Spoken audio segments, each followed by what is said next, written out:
Today I'm going to do something a little different. This is called story time. In other words, people tell about their coming out story or things like that, other things that are important in their life, I'm sure for those who didn't come out or had no need to come out. Today I'm going to tell you about a true story that happened to me. It was mostly during my senior year in high school, but also for about a year afterwards, on and off. And that was something that I call Confessions of Another Time and Place. And that is a short story that I have written. And I'm not going to read you the story completely today or anything like that. I would just want to tell you about the story. I'm going to read a little part from the beginning and then talk to you about some of what happened. So let me read this part. Again, it's called Confessions of Another Time and Place. I'm still working on that title. It might be some other title, but we'll start there. That's the current title. Of course, it's by me, and it's from the setting takes place here in Indianapolis in December of '84 is when it starts. So here's the first two little parts. It all began as a joke on that chilly December morning. No one's feelings were supposed to be hurt, and certainly no one's dreams were supposed to come true. It was just going to be a simple prank. I've never dreamed that my little idea would change my life and involve so many people, but it did. I had just met Robbie at the start of the current school year. I was a senior in school that year, and he was a younger classmate. I realized at some point I had a crush on him, an innocent crush. At that point in my life, no one knew about me being gay. It was the mid 80s, and it wasn't talked about much at all. I mean, it was so different back then. It's not anything like the sort of outness being gay can be today. At that point in my life, as I said, no one knew. Many of us lived in secret until we came out or were outed, and I wasn't ready to broadcast it either. So my joke would be a secret. I'd gotten the idea from two of my female friends to write notes to him as a secret admirer who was called the mystery person. They had done the same type of thing the year before to another guy, and they wrote that guy hot, steamy letters from a girl who supposedly loved him from afar. And Robbie didn't know about that, by the way. He had no idea. He wasn't aware of that situation. They wrote to him for a fairly short amount of time before he found out who they were somehow. But I wanted to use that same idea with Robbie. I was sure it was an interesting way to liven up our science related class, which was never my favorite class, by the way. It was actually my least favorite science classes. And, just have some fun among friends. Although, of course, he didn't know I was gay and he didn't know that I would be writing the letters or would write the letters. Robbie was kind of a quiet guy, but with we became friends in that class along with our lab mates. It was a lab class, so we knew each other for some months by the time this started because school had started in late August or early September, and I didn't start this till sometime in December, as I said. So it was definitely also the idea came from, I don't know if any of you happen to see this movie with C. Thomas Howell, I believe, in the lead, called Secret Admirer from, I believe, either '84, '85, one of those years it came out. So also there, and that was it's a funny movie from what I remember about a letter and it getting to the wrong person and, this mistaken identity thing. That's not at all what happened here. But that's also partially where the idea came from. Okay, let's go on in the story a little bit. It says, Fate, my sometimes friend and sometimes foe, must have played a part in us being placed in lab stations facing each other. We each had another partner, and all four of us got along well and talked quite a bit. To me, it seemed like Robbie and I became friends very quickly, and since to my knowledge he was straight, I would write to him as a young female student in these letters. I didn't think it would go very far or last long, so I had no reason to believe that, and I certainly had no intention of getting him, since I did believe he was straight. I took out a pen and paper and wrote my first letter to him as the mystery person and used handwriting that was unlike my own and made it as different as possible. Now, I want to say something at this point. This was 1984 and 85, so it was a much different time. Today, somebody could say, "Oh, you were catfishing him." No, I don't agree with that because, first of all, catfishing wasn't a thing back then. The concept, the name, I mean. Of course, I guess the concept could still be there. However, I wasn't really trying to get him. It was just simply a joke. So we have to keep that in mind. And again, some people might not like that I was decided to do this, but it was the time, and also it's just what I decided to do as at the time a 17-year-old kid. So then I had to find a way to get the letters to Robbie without being seen.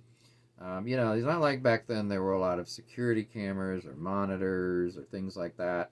So I had a period of my day where I had AV deliveries that I would do to classes with film projectors and whatever else, movie slide thingies and all that.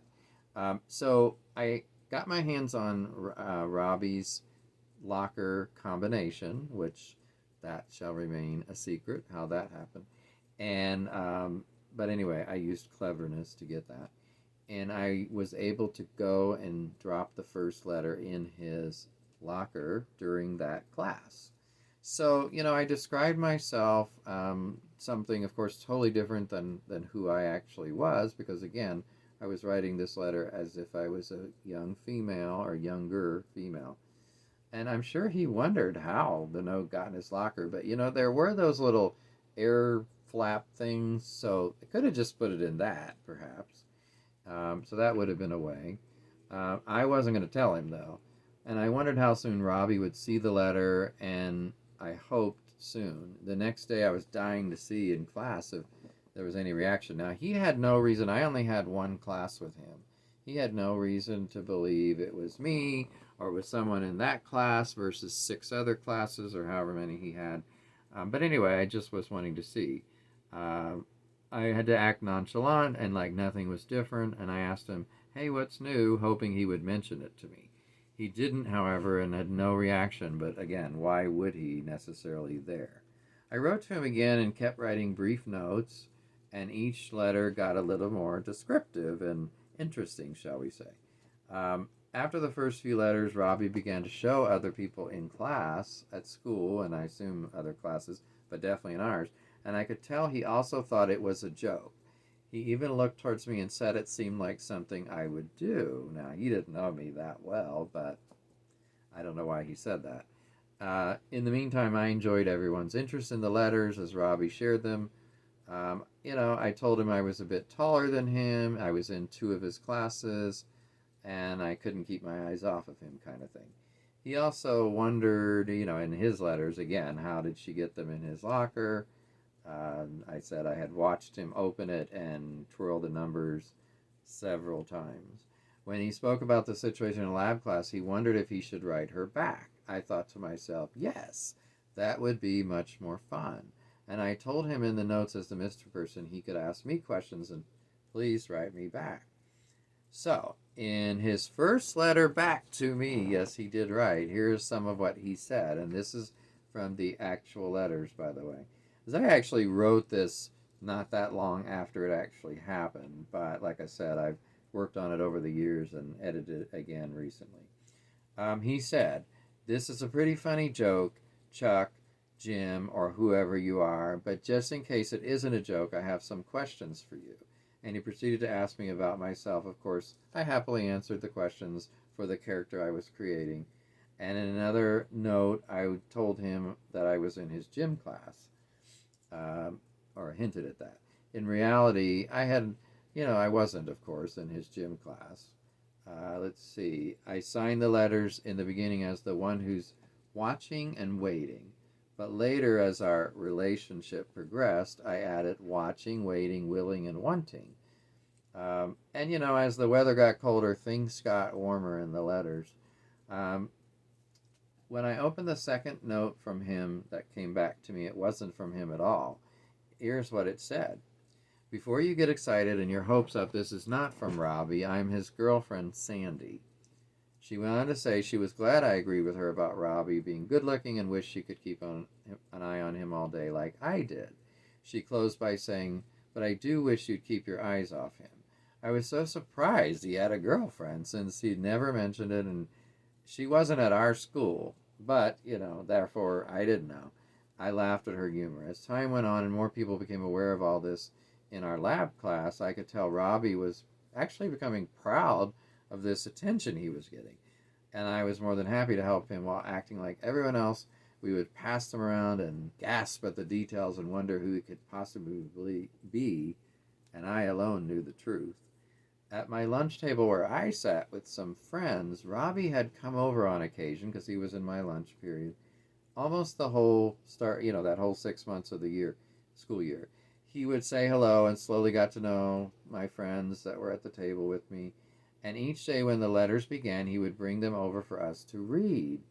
The two girls that were with me would smirk and act like it was them. I mean, they didn't know it was me, by the way, but they never used the name the mystery person. That was the name I created.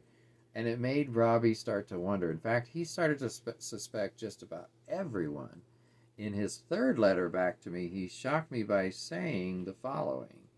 Dear mystery person, after looking over all the information I know about you that you've given me, I know who you are. Hugh Arthur. Yes, you are a guy. I know this because no girl fits all the information I know. Why Hugh Arthur? I'm not sure. It's just a guess. But I know either you mislead me or you're someone tricking me. But then he went on to ask me some more questions such as, are you Charlie Met? So it was obvious he wasn't as confident about it being you as he was saying. In the same letter, he asked me to prove I was a girl. Well, my reply was innocent and simple. How could I prove that in a letter? But I know as time went by, because this went on for a little while, he gave up the idea of it being a joke by a guy, and I was glad. I wanted the mystery to continue. This last year of high school for me was really exciting because of this. Also, he told me his full name. It was Robert Nicolo Falcon. And he added, if you want to know how to pronounce my middle name, you're going to have to ask me in person. I think I could figure it out. And he stuck in, P.S. You're right about the things you said about me. I am a great guy. The fun went on, and I decided to really liven up everyone's day with a new idea. We would have a letter date. And boy, did I make it sizzling hot. It was really an interesting letter that I'm not going to go into too many details about on this channel, but everyone who read it was very enthralled. And I don't know how Robbie felt, but I do know that a lot of people enjoyed it. So, let's stop for a minute. I had to move forward in the story. So, here's what Robbie said in response after this very interesting letter date. He said, now, I would like to say our little date was very interesting. However, how do you expect me to finish that? I don't know what you look like, what your build is, or anything. Don't be disappointed I didn't write. Just think, how can I write about an imaginary person? Well, people do it all the time, but Robbie was not quite there yet as far as his level of creativity, I guess you would say. You asked me in your letter to finish the date. However, I had a good reason not to. Now I want to dare you to come to me today or someday soon and talk to me for a bit. Okay? Robbie. I was disappointed. I wanted him to get into it a little bit more, but I understood. So the letters went on, and it was about that time that Robbie made the biggest and most important contribution to the whole situation. He said it like this in one of his letters. Hey, I have an idea. Why don't you write Charlie Met for a while? You know, the guy that sits across from me in lunch. He gave me Charlie's locker number and combination, so Charlie must have been okay with it. Go ahead and write for him for a while. Do one of those date letters, or letter dates. He goes for that kind of stuff. I'll bet you have better luck with him than me because I'm taken and I can get what I want. So, I guess he meant from Sandy, the one I didn't even know existed. Well, I wasn't sure how to take this new and interesting development, but I said okay and told him I would write to Charlie just as a friend, though. I would also still write to Robbie and, by the way, on the outside, I was calling, instead of Dear Robbie, I changed it to Robbie Dearest. Kind of like Mommy Dearest. I don't know why. Don't ask me why. Doesn't make sense, but I liked it. So I began writing to Charlie Met, or, Robbie tended to call him Chuck, which I never liked.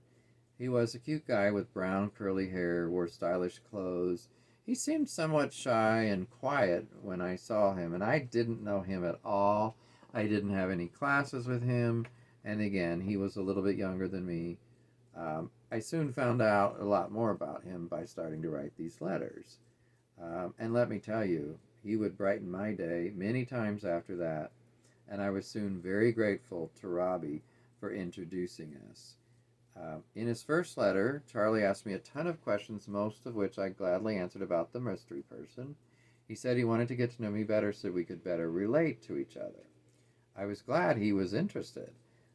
And about that time, I told Robbie I'd seen him passing my notes around to the other guys at his lunch table. So, this is how Charlie knew about it. So, Charlie was the next focus of my letter writing campaign, we'll call it. And Charlie, as I said, got much more into it than Robbie ever did. And that is the second part of the story. So, if you want to hear more, there will be a part 2. Stay tuned. This was part 1 of Confessions of Another Time and Place. Talk to you later. Bye.